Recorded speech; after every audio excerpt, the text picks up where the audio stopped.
Deyirlər ki, çox adamlar, kişilər kadınlarından qorxur. Yəqin burada oturanlardan da var. Niye qorxur? Neden ötürü qorxur? Siz qorxursunuz?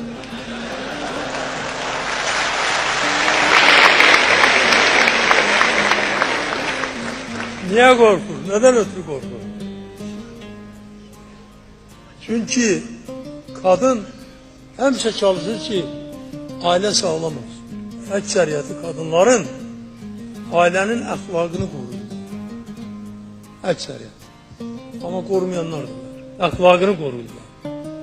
Kadın ailenin özəyidir.